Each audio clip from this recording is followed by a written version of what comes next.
প্রিয় ছাত্রছাত্রী, welcome to my channel SLS math tutor. এই ভিডিওতে আমি মাধ্যমিক 2025-এর পরীক্ষার্থীদের জন্য ABTA টেস্ট পেপারের 73 নম্বর পেজের 1, 2 এবং 3 অর্থাৎ MCQ, শূন্যস্থান পূরণ এবং সত্য মিথ্যার যে প্রশ্নগুলো আছে সেগুলো তোমাদেরকে সমাধান করে দেখাবো।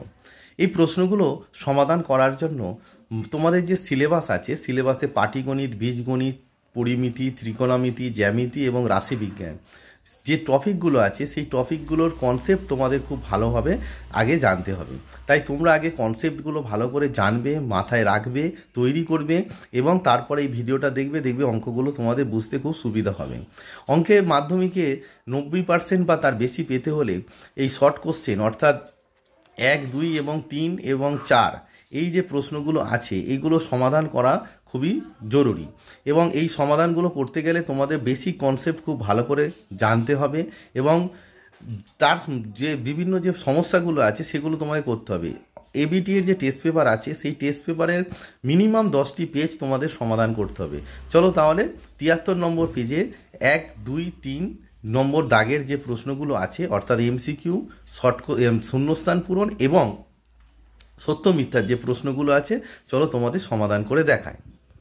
ABTA যে টেস্ট পেপার তার 73 নম্বর পেজের 1 নম্বরের যে প্রশ্নটি আছে, 1 নম্বর প্রশ্নটি বলেছে বার্ষিক 6.14% সরল সুদের হারে কোনো মূলধন 3 গুণ হবে কত বছরে? 16 বছর, 16.23 বছর, 20 বছর, 32 বছর। তাহলে দেখো অঙ্কটা পড়ে তোমরা কি বুঝতে পারছো? অঙ্কটা পড়ে তোমরা এটাই বুঝতে পারছো যে এটি সরল সুদ যে চ্যাপ্টারটা আছে সেই চ্যাপ্টারের অঙ্ক। তাহলে কোনো মূলধন কি হয়েছে? 3 গুণ হয়েছে। তাহলে মূলধন যদি তোমার P টাকা হয়, তাহলে মূলধন যদি P টাকা হয় তাহলে সুদ আসল কত হবে? সুদ আসল কত টাকা হচ্ছে না 3 গুণ অর্থাৎ 3P টাকা। তাহলে মূলধন যদি P টাকা হয়, মূলধন P টাকা হলে সুদ আসল কত হচ্ছে না 3P টাকা। তাহলে সুদ সমান কত? সুদ ইকুয়ালস টু কত হচ্ছে না সুদ আসল মানে 3P মাইনাস সুদ মূলধন, মানে সুদ ইকুয়ালস টু কি? সুদের সূত্র হচ্ছে সুদ আসল মাইনাস মূলধন, মানে মূলধন যে টাকাটা আছে অর্থাৎ আসল মূলধন বা আসল যেটা আছে, তাহলে 3P minus P equals to কত? 2P টাকা। এবার দেখো সুদের সূত্র আমরা কি জানি?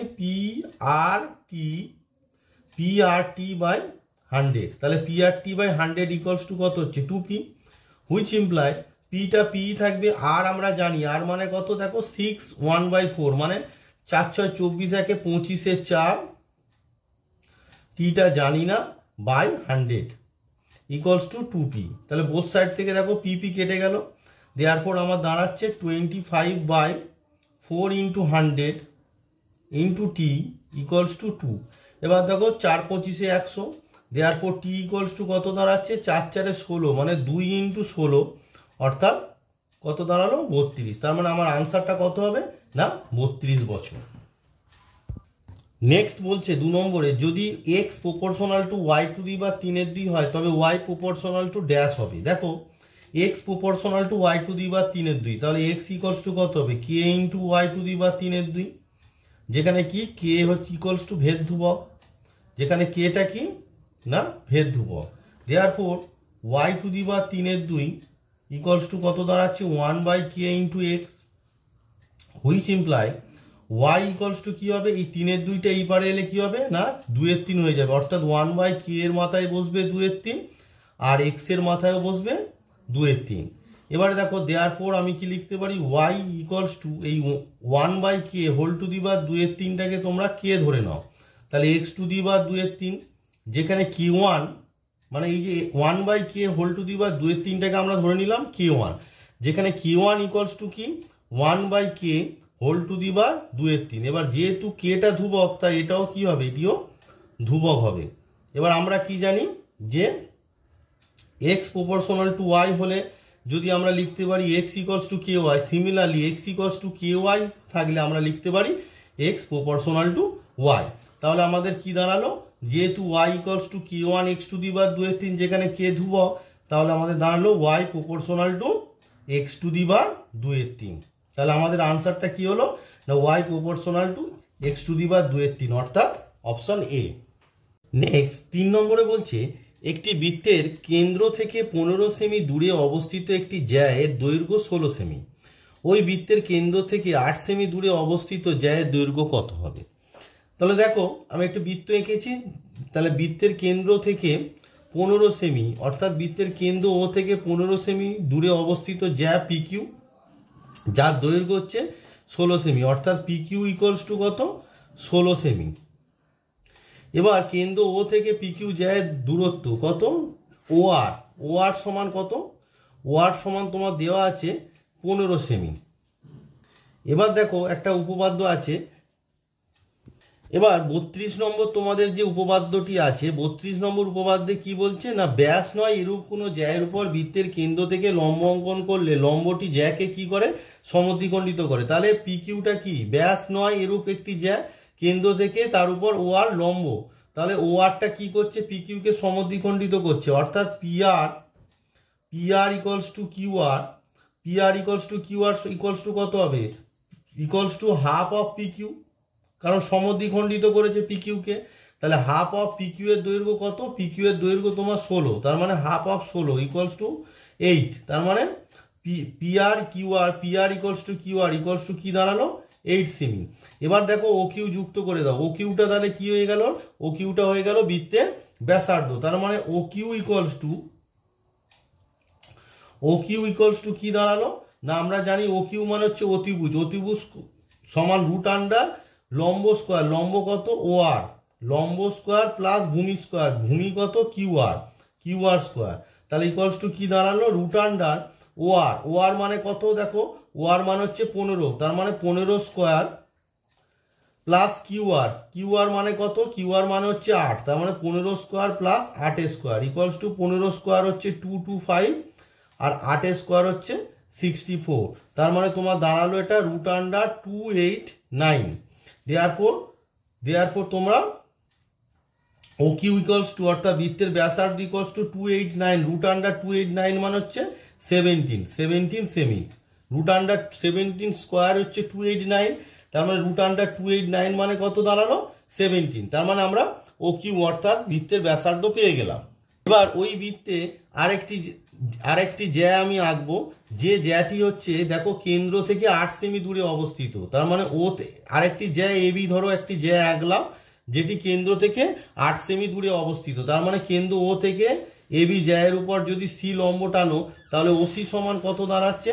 তোমার ওসি ইকুয়ালস টু কত দাঁড়ালো? ওসি ইকুয়ালস টু হচ্ছে 8 semi. OC equals to 8 semi. তাহলে কি হয়ে গেল না, ওসি ইকুয়ালস টু কত দাঁড়ালো? OC equals to 8 semi. এবার দেখো ওসি, এবার ও আর বি যুক্ত করে দাও। তাহলে ওবিটা কি হয়ে গেল? ওবি হচ্ছে বৃত্তের ব্যাসার্ধ। তার মানে ওবিটা কত হয়ে যাবে? ওবি ইকুয়ালস টু নিশ্চয়ই ও কিউ ইকুয়ালস টু কত? 17 সেমি, কারণ বৃত্তের ব্যাসার্ধ সমান। এবার আমাকে বের করতে হবে বিসি। দেখো যে ত্রিভুজ সমকোণী যে ত্রিভুজ বিওসি আছে, সমকোণী ত্রিভুজ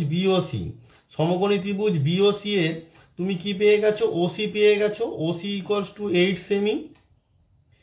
আর কি পেয়েছো না, ওবি মানে হচ্ছে অতিভুজ পেয়েছো 17 সেমি। তাহলে বিসিটা কি হয়ে যাবে? বিসি হচ্ছে ভূমি। এবার আমরা কি জানি? বিসি ইকুয়ালস টু, অর্থাৎ ভূমি ইকুয়ালস টু, বিসিটা কি? ভূমি ইকুয়ালস টু অতিভুজ স্কোয়ার। অতিভুজ কোনটা? ওবি। তাহলে অতিভুজ স্কোয়ার মানে ওবি স্কোয়ার মাইনাস লম্ব স্কোয়ার। লম্বটা কত? ওসি। তার OB square minus OC square.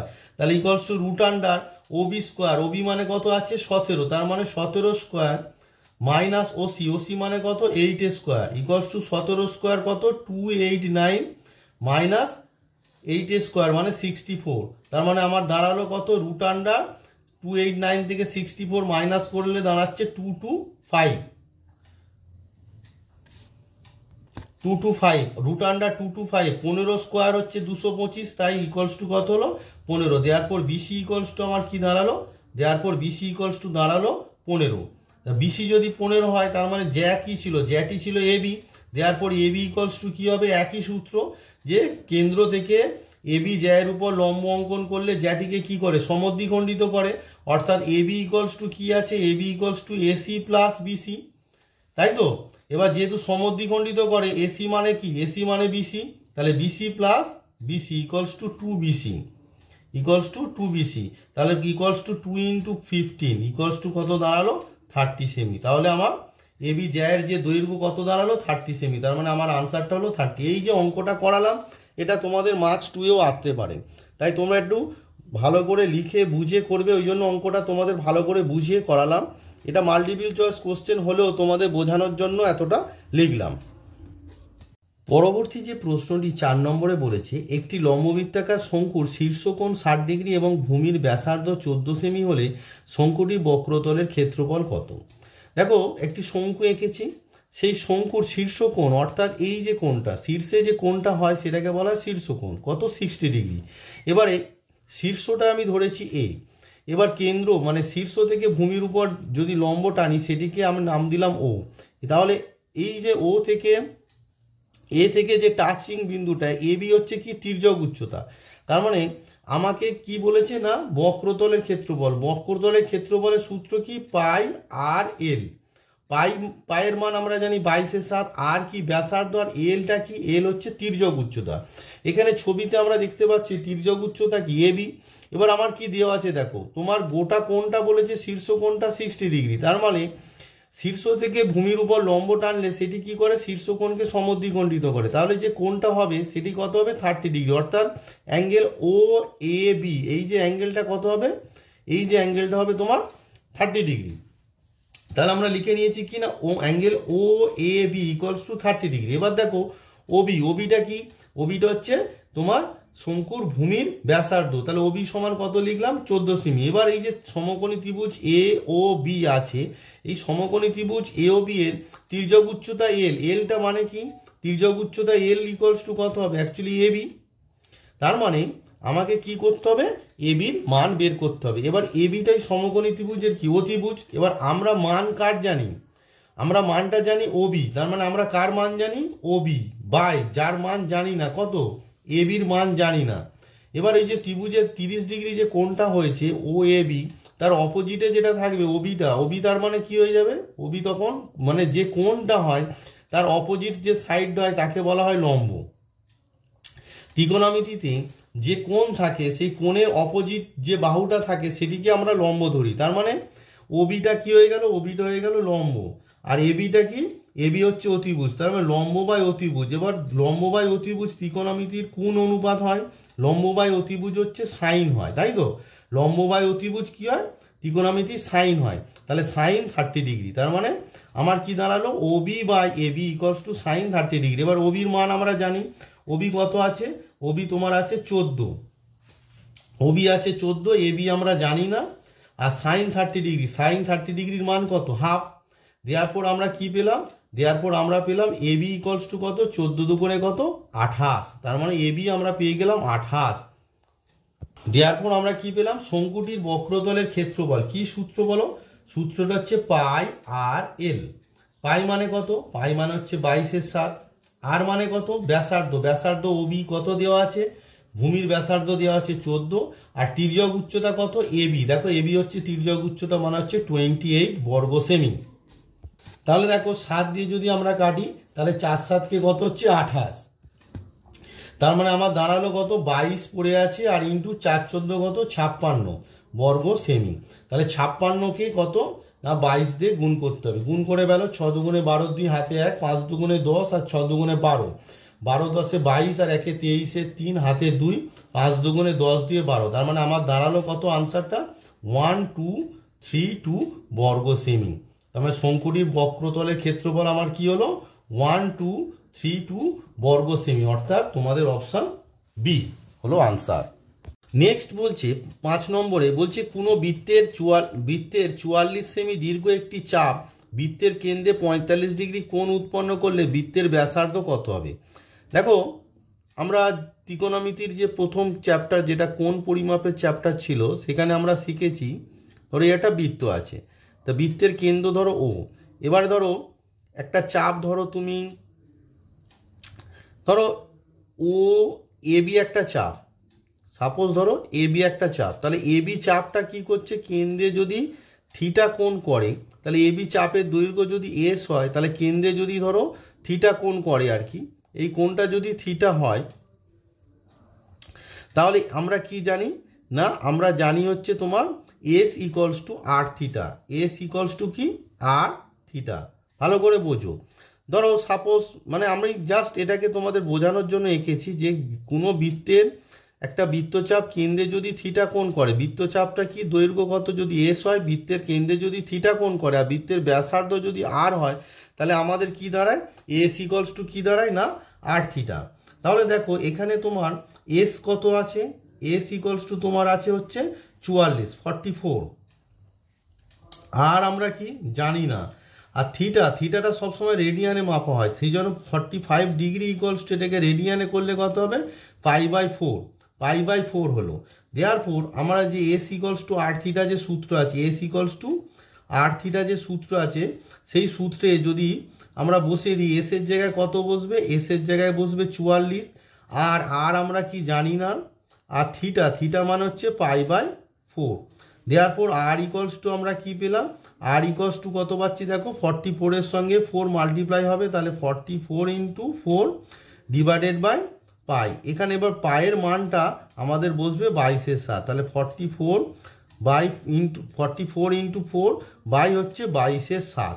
পাই মানে হচ্ছে 22/7, তার মানে তোমার দাঁড়াচ্ছে 44 ইন্টু 4 ইন্টু 7/22।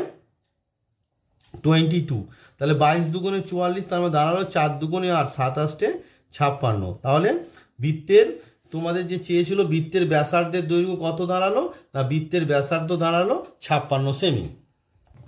নেক্সট বলছে মধ্যগামিতার মাপক কয়টি, একটি, দুইটি, না তিনটি, না চারটি। দেখো মধ্যগামিতার মাপক আমরা জানি কি বলো, মধ্যগামিতার মাপক হচ্ছে তিনটি। কি কি, গড়, মধ্যমা আর সংখ্যাগুরু মান। তাহলে মধ্যগামিতার মাপক কি কি, তিনটি। কি কি, গড়, মধ্যমা আর সংখ্যাগুরু মান, অর্থাৎ মিন, মিডিয়ান আর মোড।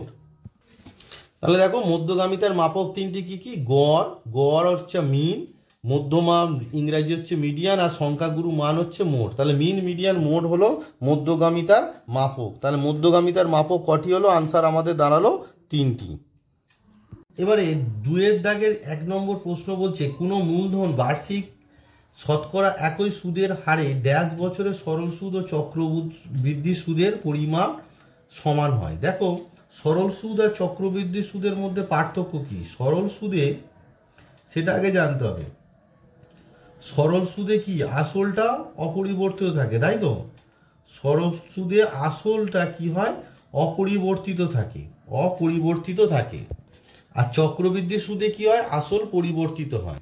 তাহলে দেখো চক্রবৃদ্ধি সুদে কি হয়, আসল পরিবর্তিত হয়, কিন্তু প্রথম বছরের পরে সরল সুদের আসল তো কি হয় অপরিবর্তিত থাকে, একই থাকে, কিন্তু চক্রবৃদ্ধি সুদের যে আসল পরিবর্তিত হয় সেটা কি প্রথম বছর পরে অর্থাৎ দ্বিতীয় বছর থেকে পরিবর্তিত হয়। প্রথম বছরের পরে দ্বিতীয় বছর থেকে কি হয় পরিবর্তিত হয়। তাহলে প্রথম বছরে কি হয় চক্রবৃদ্ধি সুদ আর আসল চক্রবৃদ্ধি হারে যে সুদটা হয় আর কি, চক্রবৃদ্ধি সুদ আর সরল সুদটা কি হয় সমান হয়, কারণ প্রথম বছরে সরল সুদটা যেটা হবে সেটা দ্বিতীয় বছরে আসলের সঙ্গে যুক্ত হয়ে তখন চক্রবৃদ্ধি সুদের যখন হিসাব হয় তখন আসল সমান কি হবে না প্রথম বছরের সুদ প্লাস আসল। কিন্তু সরল সুদের ক্ষেত্রে আসলটা ওই একই, প্রথমে যে আসল ছিল সেটাই থাকবে। তাই প্রথম বছরে হচ্ছে তোমার সরল সুদ আর চক্রবৃদ্ধি সুদ একই থাকে। তার মানে কোনো মূলধনে বার্ষিক শতকরা একই সুদের হারে ড্যাশ বছরে সরল সুদ ও চক্রবৃদ্ধি সুদের পরিমাণ সমান হবে। তার মানে আনসারটা তোমার হবে কত, আনসারটা হবে ড্যাশ বছরের, অর্থাৎ আনসারটা হবে 1 বছরের। কি হবে আনসারটা 1 বছরের। তার মানে আমরা কি লিখবো, কোনো মূলধনে বার্ষিক শতকরা একই সুদের হারে 1 বছরের সরল সুদ ও চক্রবৃদ্ধি সুদের পরিমাণ সমান। কারণ দ্বিতীয় বছর যখন হবে তখন চক্রবৃদ্ধি সুদের ক্ষেত্রে আসলটা পরিবর্তিত হয়ে যাবে। তাই দ্বিতীয় বছরের 2 বছরে কি হবে তখন চক্রবৃদ্ধি সুদ আর সরল সুদ আলাদা হবে, কিন্তু প্রথম বছরে 2 নম্বরে বলছে 4 প্লাস √15 হোল টু দি বা 3/2 plus 4 minus √15 whole to the বা 3/2 ইকুয়ালস টু k√10 হলে k এর মান কত। দেখো প্রথমে তোমরা কি করবে, এই যে 4 প্লাস √15 আর 4 মাইনাস √15 একটা কি a ধরো, তাহলে a ইকুয়ালস টু হচ্ছে 4 প্লাস √15 আর একটাকে বি ধরো, বি ইকুয়ালস টু হচ্ছে 4 মাইনাস √15। এবার দেখো তোমরা কি করবে না এ প্লাস বি এর মান বের করো। তাহলে এই দুটোকে যদি যোগ করো √15 কেটে গিয়ে 4 আর 4 যোগ করলে কত 4, আর এ বির মান বের করে রাখো। এ বি সমান কত 4 প্লাস √15 ইন্টু 4 মাইনাস √15। তার মানে কি A plus B A minus B, তার মানে কত হচ্ছে 4² মাইনাস √15 তার whole square equals to 16 minus 15 equals to 1। এবার বলবে স্যার এই দুটো কেন বের করে রাখলেন? দেখো আমি এ বি বের করেছি, এবার এটা হচ্ছে এ প্লাস বি তার হোল স্কোয়ার করতে হবে, কারণ এই 3-এর 2 আছে, ভগ্নাংশে যখন 2 থাকে, ভগ্নাংশে হর যখন 2 হয় তখন আমাদের কি করতে হয়, স্কোয়ার করলে তবে তো 2টা কাটবে। তাই স্কোয়ারের সূত্রটা কি এ প্লাস, সেই স্কোয়ারের যে সূত্র পড়বে সেখানে এ প্লাস বি এ বি এইগুলো আসবে। তাই আমি কি করলাম না এগুলোর মান সব বের করে রাখলাম। এবারে দেখো যেটা ছিল আর কি তার স্কোয়ার ধরবো, অর্থাৎ 4 plus √15 whole to the power 3/2 plus 4 minus √15 whole to the power 3/2 তার হোল স্কোয়ার ইকুয়ালস টু, দেখো এই গোটাটা এ, এটা হচ্ছে বি, তার মানে এ প্লাস বি তার হোল স্কোয়ার। এ প্লাস বি তার হোল স্কোয়ারের ফর্মুলা কি এ স্কোয়ার। দেখো এইটাকে স্কোয়ার করলে কত হচ্ছে 2 দিয়ে যদি গুণ করি, আচ্ছা যদি লিখতেই পারো তোমরা, এটা তো আর পরীক্ষার খাতায় করছো না, এটা বোঝার জন্য যে লেখো 4 plus √15 whole to the power 3/2 তার হোল স্কোয়ার, তার মানে A square plus B square. B square কত হচ্ছে 4 minus √15 whole to the power 3/2 তার হোল স্কোয়ার প্লাস তোমার হচ্ছে 2ab, 2a কত আছে না 4 plus √15 whole to the power 3/2 আর 4 minus √15 whole to the power 3/2। এবার দেখো 4 প্লাস √15 3/2 আর 2, এই যে স্কোয়ার 2 2 কেটে গিয়ে আমার কি দাঁড়াচ্ছে 4 প্লাস √15 তার হোল কিউব প্লাস এটা কি দাঁড়াচ্ছে 4 মাইনাস √15 তার হোল কিউব প্লাস 2 ইন্টু দুজনেরই পাওয়ার দেখো কত আছে 3/2 আছে, তার মানে কি হবে দুজনেই গুণ হয়ে যাবে, অর্থাৎ 4 plus √15 into 4 minus √15 whole to the power 3/2। এবারে দেখো আমি এই যে এইগুলো এই 4 প্লাস √15টাকে কি ধরেছি এ, তার মানে আমার দাঁড়ালো A cube plus B cube plus 2ab whole to the power 3/2। এবার দেখো এ কিউব প্লাস বি কিউবের মান নির্ণয়ের ফর্মুলা ফেলো, কি ফর্মুলা বলো সেটা, এ প্লাস বি তার whole cube minus 3ab into A plus B plus 2 into, দেখো এ বির মান আমি বের করে রেখেছি কত 1, তাহলে আমি লিখবো 2 ইন্টু 1 টু দি পাওয়ার 3/2। তাহলে বুঝতে পারলে আমি এ plus B R A B কেন বের করেছিলাম, এখন কাজে লেগে গেল। তার এ প্লাস বি এর জায়গায় আমি কত বসাবো 8 cube minus 3 into A B মানে কত, এ বি মানে 1 ইন্টু এ প্লাস বি মানে কত 8 প্লাস 1-এর পাওয়ার যাই থাক না তার মান একই হয়, তাহলে এটা হয়ে যাবে 2। এবার দেখো 8 কিউব মানে হচ্ছে 3টে 8-এর গুণফল, 3টে 8 গুণ করলে কত হচ্ছে দেখো 28 64 ইন্টু 8, 64কে 8 দিয়ে গুণ করলে 4 8 32, 2 হাটের দিন 6 48 আর 3 51, মানে 512 মাইনাস কত দাঁড়াচ্ছে 3 24 প্লাস 2, তার মানে 512 আর 2 কত হচ্ছে 514 মাইনাস 24, এটা করলে কত হচ্ছে 4 থেকে 4 বিয়োগ 0 11, 2 থেকে 11 9 10 11 হাতে 1, মানে দাঁড়ালো 490। তার মানে দেখো এই যে 4 plus √15 whole to the power 3/2 আর 4 মাইনাস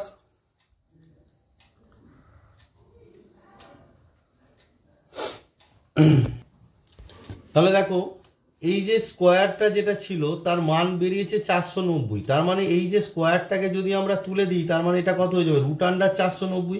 দেয়ারপর আমার কি দাঁড়ালো না 4 plus √15 whole to the power 3/2 plus 4 minus √15 whole to the power 3/2 equals to কত দাঁড়ালো √490। এবার √490 মানে কত আমরা লিখতে পারি √49 ইন্টু 10, এবার রুট আন্ডার 49টা রুটের বাইরে এলে 7 ইন্টু কত দাঁড়ালো 7 ইন্টু রুট আন্ডার 10। এবার আমার কি দেওয়া ছিল কে ইন্টু রুট আন্ডার 10। এবার তুলনা করলে এটা যদি এটা সমান কত দেওয়া আছে কে রুট আন্ডার 10, তাহলে রুট আন্ডার 10 বাদ দিয়ে কি পড়ে আছে 7। দেয়ারফর কে ইকুয়ালস টু আমার কত দাঁড়ালো কে ইকুয়ালস টু 7। তার মানে আনসারটা আমার কি দাঁড়ালো, আনসার দাঁড়ালো যে কে এর মান কত, তাহলে কে এর মান ইকুয়ালস টু হচ্ছে 7। 3 নম্বরে বলছে একটি লম্ববৃত্তাকার চোঙের বক্রতলের ক্ষেত্রফল সি বর্গ একক, ভূমির ব্যাসার্ধের দৈর্ঘ্য আর একক এবং আয়তন ভি ঘন একক হলে সি আর বাই ভি এর মান কত। দেখো আমরা কি জানি যে সি হচ্ছে বর্গ একক কি দিয়েছে বক্রতলের ক্ষেত্রফল, তার মানে বক্রতলের ক্ষেত্রফল, তার মানে উচ্চতাটা আমরা এখানে জানা নেই, তার মানে আমরা ধরে নেব উচ্চতা ইকুয়ালস টু কত, উচ্চতা হচ্ছে এইচ একক। তাহলে দেখো বক্রতলের ক্ষেত্রফল সি, তার মানে সি ইকুয়ালস টু কি সূত্র 2 পাই আর এইচ হবে, তার মানে সি ইকুয়ালস টু কত দাঁড়ালো 2 পাই আর এইচ। আর বলেছে আয়তন ভি ঘন একক, আয়তনের সূত্র ভি ইকুয়ালস টু কি সূত্র বলো পাই R square H.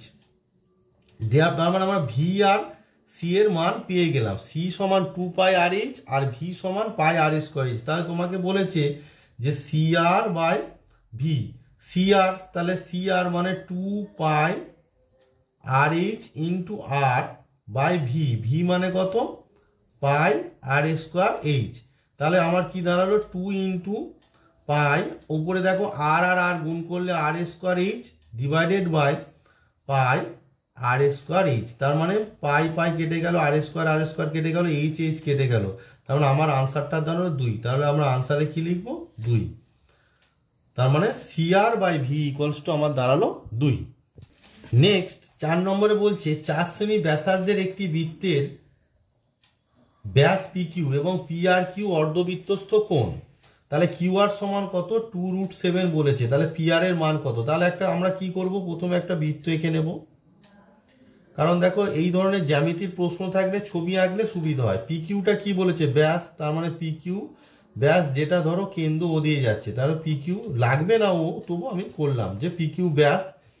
P R Q অর্ধবৃত্তস্থ কোণ, তার মানে এখানে কোথাও আর আছে, আর নিয়ে নাও, তাহলে পি আর কিউ অর্ধবৃত্তস্থ কোণ আমি এঁকে নিলাম। তাহলে যেহেতু পি আর কিউ অর্ধবৃত্তস্থ কোণ, আমরা কি জানি অর্ধবৃত্তস্থ কোণ সমকোণ, তাহলে P R Q equals to কত হবে 90 ডিগ্রি, অর্থাৎ এই কোণটা কত সমকোণ 90 ডিগ্রি। তার মানে ত্রিভুজ পি আর কিউ যে ত্রিভুজটা হয়েছে, ত্রিভুজ পি আর কিউ যে ত্রিভুজটা, এটি কি ত্রিভুজ হয়েছে, এটি সমকোণী ত্রিভুজ হয়েছে, এটি একটি সমকোণী ত্রিভুজ। এবার দেখো তাহলে এই সমকোণী ত্রিভুজের কিউ আরটা কি, কিউ আরটা ভূমি, পি আরটা কি, পি আরটা লম্ব, আর পি কিউটা কি, পি কিউ হচ্ছে অতিভুজ। এবার অতিভুজ দেখো পি কিউ এর দৈর্ঘ্য ইকুয়ালস টু কি বৃত্তের ব্যাসার্ধের দৈর্ঘ্য কত 4 সেমি, তার মানে পি কিউ সমান কত হবে ব্যাস, তাহলে 2 ইন্টু 4 ইকুয়ালস টু 8 সেমি। তার মানে আমার পি কিউ পেয়ে গেলাম। তাহলে পি কিউটা কি অতিভুজ, আমার লাগবে পি আর, পি আরটা কি, পি আর হচ্ছে লম্ব, আমরা কি জানি লম্ব ইকুয়ালস টু রুট আন্ডার অতিভুজ স্কোয়ার, অতিভুজ স্কোয়ার মানে হচ্ছে পি কিউ স্কোয়ার মাইনাস ভূমি স্কোয়ার, ভূমি মানে কত, ভূমি মানে হচ্ছে তোমার কিউ আর স্কোয়ার, ভূমি মানে হচ্ছে তোমার কিউ আর স্কোয়ার। তাহলে ইকুয়ালস টু কি দাঁড়ালো রুট আন্ডার, দেখো পি আরটা কি, পি আরটা হচ্ছে ওই যে সমকোণী ত্রিভুজের পি আর হচ্ছে লম্ব, লম্ব ইকুয়ালস টু রুট আন্ডার অতিভুজ স্কোয়ার মানে হচ্ছে পি কিউ স্কোয়ার মাইনাস ভূমি স্কোয়ার মানে কিউ আর স্কোয়ার, এটা হচ্ছে অতিভুজ স্কোয়ার মাইনাস ভূমি স্কোয়ার। তাহলে P Q square, P Q মানে কত 8 স্কোয়ার, 8 স্কোয়ার কত 8 স্কোয়ার, আর Q R square, Q R মানে কত দিয়েছে 2√7 তার হোল স্কোয়ার। এবার দেখো রুট আন্ডার 8 স্কোয়ার কত, 8 স্কোয়ার হচ্ছে 64, আর 2√7 দুটো 2 গুণ করলে কত হয় 4, আর √7 স্কোয়ার করলে হচ্ছে 7, তার মানে 4 আর 7 গুণ করলে কত হচ্ছে 4 7 কে 28, তাহলে এটা বিয়োগ করলে কত হচ্ছে 8 6 14 হাতে 1 2 1 3 36, তার মানে আমার দাঁড়ালো পি আর সমান কত রুট আন্ডার 36 মানে হচ্ছে 6 সেমি। তার মানে আমার আনসারটা কি হবে, এখানে পি আর সমান কত লিখবো না 6 সেমি, এখানে আনসার আমার কি দাঁড়ালো পি আর সমান 6 সেমি। নেক্সট 5 নম্বরে বলেছে যে 1/sec² থিটা, তাহলে 1/sec² theta plus 1/1 plus cot² theta plus 3 sin² theta এর মান বের করতে দিয়েছে। দেখো 1/sec² থিটা, 1/sec² থিটা মানে কত, cos² theta, plus 1/1 plus cot² theta, 1 plus cot² theta মানে কত, cosec² theta, cosec² theta, plus 3 sin² theta. এবার দেখো cos² থিটা পড়ে থাকবে, তার মানে cos² theta plus 1/cosec² theta মানে কত, মানে হচ্ছে sin² থিটা, 1/cosec মানে sin থিটা, সেই জন্য sin² থিটা আর 3 sin² থিটা। তাহলে ইকুয়ালস টু দেখো cos² theta plus sin² theta মানে কত 1, তাহলে 1 প্লাস দাঁড়ালো তোমার 3 sin² থিটা। তাহলে আমাদের এই মানটা কি দাঁড়ালো 1 প্লাস 3 sin² থিটা। তাহলে এর মান আমরা কি লিখবো 1 প্লাস 3 sin² থিটা। তার মানে যে শূন্যস্থান ছিল শূন্যস্থানে আমরা লিখে দিলাম 1 প্লাস 3 sin² থিটা। নেক্সট 6 নম্বরে বলেছে 16, 15, 17, 16, 15, x, 19 তথ্যের সংখ্যাগুরু মান ও 15 হলে x এর মান কত। দেখো সংখ্যাগুরু মান বলতে আমরা কি বুঝি, যে তথ্যগুলো দেওয়া আছে সেই তথ্যে যে মানটা সব থেকে বেশি বার থাকে সেটাই হচ্ছে তাদের সংখ্যাগুরু মান। এখানে লক্ষ্য করে দেখো 16 যে সংখ্যাটা আছে, 16 সংখ্যাটা কবার আছে, দুবার আছে, 16 আছে দুবার।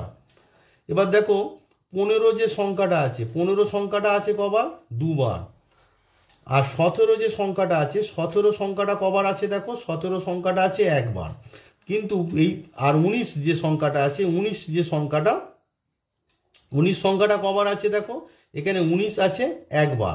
তাহলে দেখো 16 আর 15 এরা দুজন কি দুবার করে আছে, তার মানে এই তথ্যের সংখ্যাগুরু মান কি হতে পারে 16 অথবা 15, কিন্তু ওরা বলে দিয়েছে সংখ্যাগুরু মান 15, অর্থাৎ 16 আছে দুবার, তার 15টা কি হতে হবে 2 এর বেশি হতে হবে, 3 বার হতে হবে, তবেই তো এর সংখ্যাগুরু মান 15 হবে। কারণ সংখ্যাগুরু মান মানে তথ্যের যে মানটা সব থেকে বেশি বার থাকে, যেহেতু 16টা দুবার আছে তাহলে 15টাকে 3 বার হতে হবে, তাই এখানে 15 দুবার আছে, তাহলে এক্স এর মানটা তাহলে কত হবে, এক্স এর মান তোমার দাঁড়াবে 15, এক্স এর মান 15 হলে তবেই তোমার সংখ্যাগুরু মান হবে 15।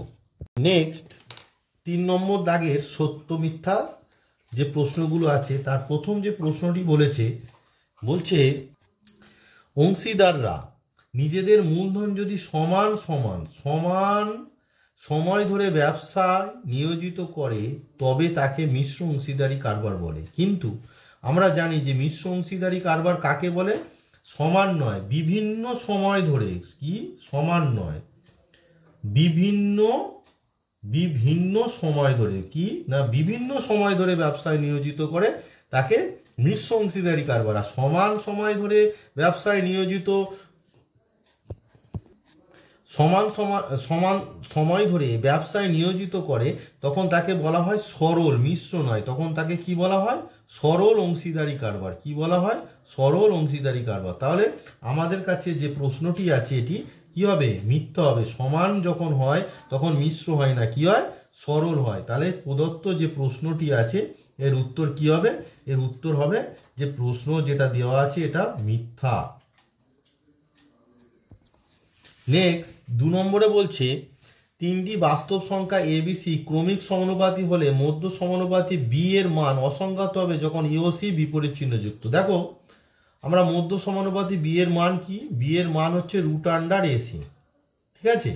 এবার রুটের মধ্যে কি আছে, রুটের মধ্যে এসি। এবার দেখো এবিসি কি বলেছে, এবিসি বলেছে কি না বাস্তব সংখ্যা। এবার এ আর সি যদি বিপরীত চিহ্নযুক্ত হয়, সাপোজ ধরো এ পজিটিভ আর সি নেগেটিভ, তাহলে এসি কি হবে, এসিটা কি হবে, এসি হবে কি না negative, that is less than 0। এসিটা কি হবে না 0 থেকে ছোট হবে, তাই তো লেস দ্যান 0 হবে। তার মানে সেক্ষেত্রে কি হবে, বি ইকুয়ালস টু √এসি আমার এসেছে, তাহলে equals two number A number which is less than 0। তার মানে রুটের মধ্যে যদি লেস দ্যান 0 অর্থাৎ নেগেটিভ থাকে তাহলে কি হয়, এই যে এসির গুণফলটা কি হচ্ছে ঋণাত্মক হচ্ছে। এবার কোনো ঋণাত্মক রুটের মধ্যে কোনো ঋণাত্মকের মানে রুটের মধ্যে যদি ঋণাত্মক মান হয় তাহলে সেটা আর বাস্তব থাকে না, কি হয়ে যায় কাল্পনিক হয়ে যায়, কি হয়ে যায় কাল্পনিক হয়ে যায়। তাই এক্ষেত্রে যে প্রশ্নটা দিয়েছে যে বি এর মান অসংগত হবে যখন এ ও সি বিপরীত চিহ্ন যুক্ত হবে, তাই এই আনসারটা কি হবে, আনসারটা হবে সত্য। কারণ এ আর সি বিপরীত চিহ্ন যুক্ত হলে তাদের গুণফলটা হবে মাইনাস, অর্থাৎ নেগেটিভ, লেস দ্যান 0। তাই রুটের মধ্যে যদি নেগেটিভ থাকে সেই ধরনের সংখ্যাকে আমরা বলি কাল্পনিক সংখ্যা, তখন বাস্তব সংখ্যা বলি না। কিন্তু এখানে বিটাকে কি বলা হয়েছে? বাস্তব সংখ্যা।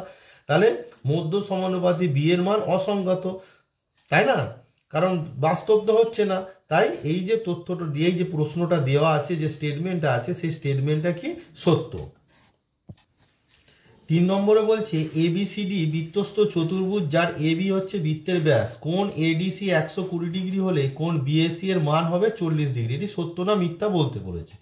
তাই এই জ্যামিতি সংক্রান্ত প্রশ্ন করতে গেলে তোমাকে কি করতে হবে? ছবি আঁকতে হবে। তাহলে আমি প্রথমে একটা বৃত্ত অঙ্কন করলাম।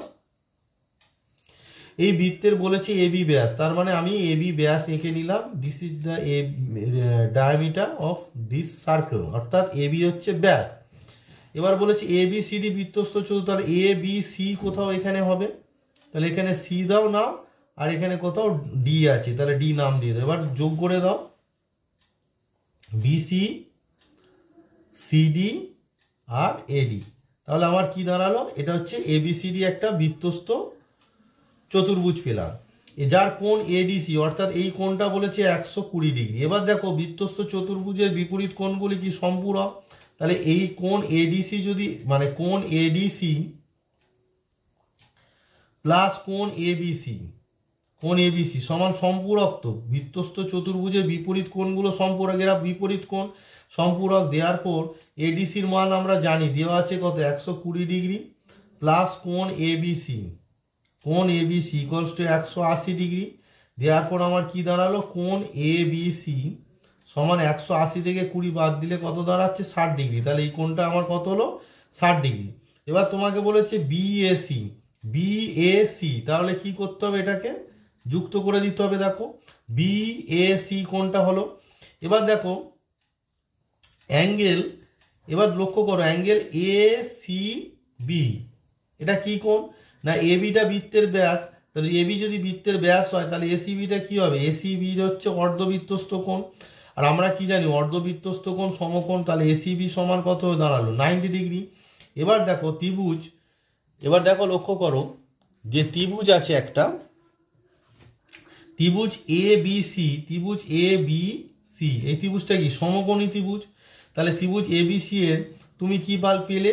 না কোণ এ বি সি, কোণ এ বি সি সমান পেয়ে গেছো 60 ডিগ্রি। কোণ এ সি বি সমান কত পেয়ে গেছো? 90 ডিগ্রি। দেওয়ার পর তোমার কি চেয়েছে? কোণ বিএসি, তার মানে তৃতীয় কোণের মান আমরা কি জানি?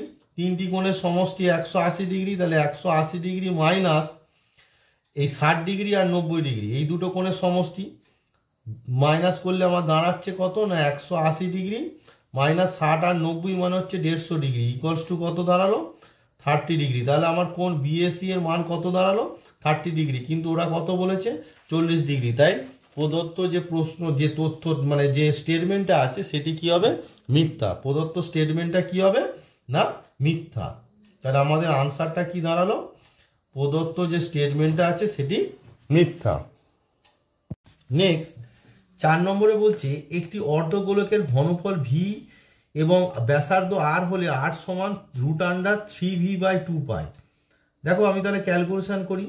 একটি অর্ধগোলকের ঘনফল ভি, ভি অর্ধগোলকের ঘনফল ইকুয়ালস টু মানে আয়তন ইকুয়ালস টু কি আমরা জানি? 2/3π আর কিউ, এটা আমরা জানি। Therefore R cube equals to আমরা কি পাচ্ছি? দেখো therefore R cube equals to পাচ্ছি 3v, দেখো 3v বাই এই 3 এর সঙ্গে v মাল্টিপ্লাই হলো বাই 2π। এই যে 2πটা উপরে ছিল সেটা হরে চলে যাবে, মানে লব থেকে সেটা হরে চলে যাবে 2π। দেয়ারফর আর ইকুয়ালস টু আমরা কি পাচ্ছি? না 3v বাই 2π। এই যে কিউবটা ওই পারে গেলে কত হবে? 1/3, অর্থাৎ 1/3, কারো পাওয়ার যদি 1/3 মানে হচ্ছে ওটা হবে কিউব রুট, মানে cube root of 3v, cube root of 3v/2π। But এখানে আনসারটা দিয়েছে আর ইকুয়ালস টু √3v/2π। না রুট আন্ডার হবে না, কি হবে? Cube root of 3v/2π। তাহলে আমাদের যে স্টেটমেন্টটা আছে সেই স্টেটমেন্টটা কি দাঁড়ালো? না এটা মিথ্যা। তাহলে আনসারটা আমাদের কি দাঁড়ালো, না এটা মিথ্যা। নেক্সট বলেছে যদি cos 9 alpha equals to sine alpha হয় এবং 9 আলফা লেস দ্যান 90 ডিগ্রি হয়, তাহলে বলেছে tan 5 আলফার মান হবে 1। দেখো প্রথমে দেখো আমাকে বের করতে হবে আলফার ভ্যালুটা বের করতে হবে। তোমার দেওয়া আছে cos 9 alpha equals to sine alpha.